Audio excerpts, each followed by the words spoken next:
ஸ்ரீ சுந்தரகாண்டம் 33ஆம் சர்க்கம். ராம லக்ஷ்மணர்கள் பற்றி அன்னை சீதையிடம் ஹனுமான் கூறுதல். அன்னை சீதையின் மிகவும் வருத்தம் தோய்ந்த இந்த வார்த்தைகளை கேட்ட ஹனுமான் அவருடைய நொந்து போன மனதிற்கு இதமளிக்கும் வகையில் இவ்வாறு பதிலளித்தார். மேலான பெண்மணியே, ராமபிரான் பற்றியும் லக்ஷ்மண சுவாமி பற்றியும் தங்களிடம் தகவல் சொல்ல ராமபிரானின் ஆணையால் இங்கு வந்திருக்கும் ஒரு தூதுவன் நான். விதேக நாட்டு இளவரசியே, ராமபிரான் நலமாக இருக்கிறார். தான் நலமாக இருப்பது பற்றி தங்களிடம் தெரிவிக்கும்படி அவர் எனக்கு ஆணையிட்டுள்ளார். மேலான பெண்மணியே, தசரதரின் புதல்வரும் வேதங்களை அறிந்தவர்களில் சிறந்தவரும் வேதங்களை கையாளும் அதே திறமையுடன் பிரம்மாஸ்திரத்தையும் கையாள கூடியவருமான ராமபிரான் உங்கள் நலம் பற்றி விசாரித்தார். மேலும் உங்கள் கணவருக்கு பிரியமானவரும் பெரும் துயரால் வெந்து கொண்டிருப்பவருமான சக்தி வாய்ந்த லக்ஷ்மண சுவாமியும் மரியாதையுடன் கூடிய தன் வாழ்த்துக்களை உங்களுக்கு தெரிவிக்கிறார். அந்த இரு உயர்ந்த மனிதர்களும் நலமாக இருப்பதை அறிந்து அந்த பெண்மணி பெரிதும் மகிழ்ச்சி அடைந்தவராக ஹனுமானிடம் கூறினார். எனக்கு எவ்வளவு மகிழ்ச்சியாக இருக்கிறது! எவருக்குமே நீண்ட காலம் கழித்தாவது ஒரு மகிழ்ச்சியான நேரம் வரும் என்ற பொதுவான நம்பிக்கை என் விஷயத்தில் உண்மையாக இருக்கிறது போலிருக்கிறது. சீதையை நேரே பார்த்ததில் ஹனுமான் மிகவும் மகிழ்ச்சி அடைந்தார். அன்னை சீதையை நேரில் கண்டதால் இருவர் மனதிலும் நம்பிக்கை உருவாகி இருவரும் தங்களுக்கிடையே உரையாடத் தொடங்கினர். சோகத்தில் ஆழ்ந்திருந்த அன்னை சீதையின் இந்த வார்த்தைகளை கேட்டதும் ஹனுமான் அவர் அருகில் வந்தார். ஹனுமான் அவருக்கு அருகில் வர வர சீதைக்கு அவர் மாறுவேடத்தில் வந்திருக்கும் ராவணனோ என்ற சந்தேகம் ஏற்படத் தொடங்கியது.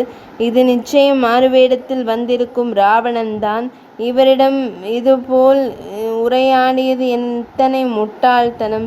அழகிய உருவம் கொண்ட அன்னை சீதை அசோக மரத்தை பார்த்து கொண்டிருந்து தன் கையை எடுத்துவிட்டு ஆழ்ந்த துயரத்தில் மூழ்கியவராக தரையில் அமர்ந்தார்.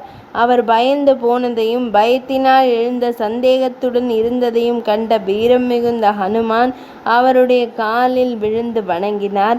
ஆனால் பயத்தினால் நடுங்கிக் கொண்டிருந்த அன்னை சீதை தன் கண்ணை கூட திறக்கவில்லை. அழகானவரும் இனிய குரல் உடையவருமான சீதை அந்த வானரர் நீண்ட நேரம் தன் காலில் விழுந்து கிடப்பதைக் கண்டு மனதில் சற்று துணிவு வர பெற்றவராக அவரிடம் இவ்வாறு கூறினார். நீ அந்த தீயவனான ராவணனாக இருந்தால் நீ என் மனதிற்கு அதிகம் வலியைத்தான் ஏற்படுத்துகிறாய். நீ எனக்கு எந்த உதவியும் செய்யவில்லை. ஜனஸ்தானத்தில் உன் உண்மையான உருவத்தை மறைத்து கொண்டு துறவி போல் தோன்றிய அதே ராவணன்தானே நீ? எந்த வடிவத்தையும் எடுக்கக்கூடிய அரக்கனே, பயத்தினாலும் உணவு உண்ணாததாலும் மெலிந்து போயிருக்கும் எனக்கு நீ வலி ஏற்படுத்துகிறாய். இது சரியல்ல. ஆனால் என் சந்தேகங்கள் தவறாக கூட இருக்கலாம். ஏனெனில் உன்னை பார்க்கும்போது என் மனதில் சற்று மகிழ்ச்சி ஏற்படுகிறது. சிறந்த வானரமே, நீ உண்மையாகவே ராமரின் தூதராகவே இருந்தால் உனக்கு நன்மை உண்டாகட்டும். ராமபிரானை பற்றிய அனைத்தையும் கூறும்படி நான் உன்னை கேட்டுக்கொள்கிறேன். தயவு செய்து அவரை பற்றி கூறு. ஒரு ஆற்றின் ஓட்டம் அதன் கரைகளை கவர்வது போல் நீ என்னை கவர்கிறாய். என் வாழ்க்கையின் தலைவரான ராமபிரானின் பெருமையை பற்றி பேசுவாயாக. ஆச்சரியங்களின் ஆச்சரியமே, ஒரு கனவு கொடுக்கக்கூடிய மகிழ்ச்சியான அனுபவங்களை கண்டு நான் வியக்கிறேன். இவ்வளவு தூரம் தூக்கி வரப்பட்ட நான் ராமர் ஒரு குரங்கை தூதுவராக அனுப்பியதாக கற்பனை செய்து கொள்கிறேன். வீரரான ராமரை லக்ஷ்மண சுவாமியுடன் கனவில் பார்த்தால் கூட அதுவே என் மனச்சோர்விலிருந்து என்னை பெருமளவு விடுவிக்கும். ஆனால் கனவுகள் கூட எனக்கு எதிராக போய்க் கொண்டிருக்கின்றனவா? ஆனால் இதை ஒரு கனவு என்று நான் நினைக்கவில்லை. ஏனெனில் கனவில் ஒரு குரங்கை பார்ப்பதன் மூலம் ஒருவர் தன் சூழ்நிலைகளில் எந்த ஒரு முன்னேற்றத்தையும் எதிர்பார்க்க முடியாது. எனக்கு மாறாக எனக்கு இப்போது கிடைத்திருப்பது ஒரு நல்ல செய்தி. இது ஒரு கற்பனையான விருப்பமாக இருக்கலாம். இது தூண்டப்பட்டிருக்கலாம். இது ஏதோ ஒரு அமானுஷ்ய சக்தியால் தூண்டப்பட்டதாகவும் இருக்கலாம். அல்லது இது விருப்பத்தை நிறைவேற்றும் விதமாக அன்பினால் உருவாக்கப்பட்ட மட்டும் இருக்கலாம், அல்லது பாலைவனத்தில் தோன்றும் கானல் நீர் போல் வெறும் மாயையாகவும் இருக்கலாம்.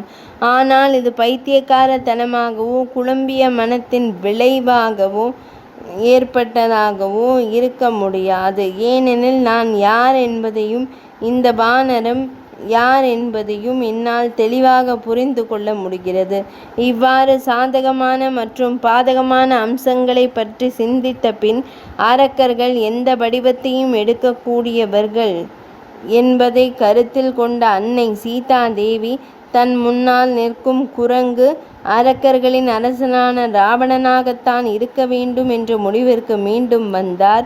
இந்த எண்ணத்தை மனதில் இருத்தியபடி அழகிய தோற்றம் கொண்ட அன்னை சீதை எதுவும் பேசாமல் அந்த குரங்கை பார்த்து கொண்டிருந்தார்.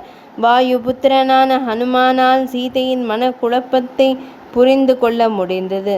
அன்னை சீதையின் மனக்குழப்பத்தை புரிந்து கொண்ட அவர் இன்னும் ஆறுதலான வார்த்தைகளை பேசத் தொடங்கினார். அவர் கூறினார், ராமபிரான் இப்படித்தான் இருப்பார். அவர் சூரியனை போல ஒளி மிகுந்தவர், சந்திரனை போல் அனைவருக்கும் சுகமளிப்பவர், குபேரனை போல் எல்லா செல்வங்களுக்கும் சொந்தக்காரர், உலகம் முழுவதும் புகழ் பெற்றவர், விஷ்ணுவை போல் எல்லா சக்திகளையும் பெற்றவர், பிரகஸ்பதி போல் உண்மையானவர், இனிமையாக பேசக்கூடியவர், மன்மதனை போல் காண்பதற்கு அழகான தோற்றம் கொண்டவர், கோபப்பட வேண்டிய நேரத்தில் கோபப்படுவார், எதிரிகளுக்கு பயமாக விளங்குபவர், தேரில் அமர்ந்து போர் செய்வதில் சிறந்த திறமை படைத்தவர், உலகில் உள்ள குறிப்பிடத்தக்கவர்களுள் ஒருவர்.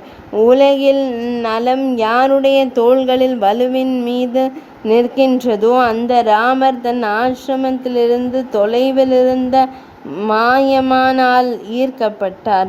அவர் இல்லாத போது தாங்கள் ராவணனால் கடத்தி செல்லப்பட்டீர்கள். அந்த ராவணன் விரைவிலேயே அழிவான். நீங்கள் அதை பார்ப்பீர்கள். எந்த ராமரின் கடும் கோபத்துடன் செலுத்தப்படும் அம்புகள் ராவணனை கொல்லப் போகின்றனவோ அந்த ராமர் என்னை தூதுவனாக அனுப்பியிருக்கிறார். உங்கள் பிரிவினால் ஆழ்ந்த சோகத்தில் மூழ்கியிருக்கும் அவர் தன்னுடைய நலம் பற்றி தங்களிடம் தெரிவிக்கும்படி எனக்கு ஆணையிட்டிருக்கிறார். சுமித்ரையின் செல்வரும் எல்லோருக்கும் மகிழ்ச்சி அளிப்பவருமான வீரரான லக்ஷ்மண சுவாமி உங்களுக்கு தன் வணக்கத்தை தெரிவித்து உங்கள் நலம் பற்றி விசாரிக்கிறார். அழகிய பெண்மணியே, வானர அரசரும் ராமரின் நண்பருமான அரசர் சுக்ரீவனும் உங்கள் நலம் குறித்து விசாரித்து உங்களுக்கு மரியாதையை தெரிவிக்கிறார். லக்ஷ்மண சுவாமி மற்றும் சுக்ரீவருடன் சேர்ந்து ராமபிரான் எப்போதும் உங்களை பற்றியே நினைத்து கொண்டிருக்கிறார்.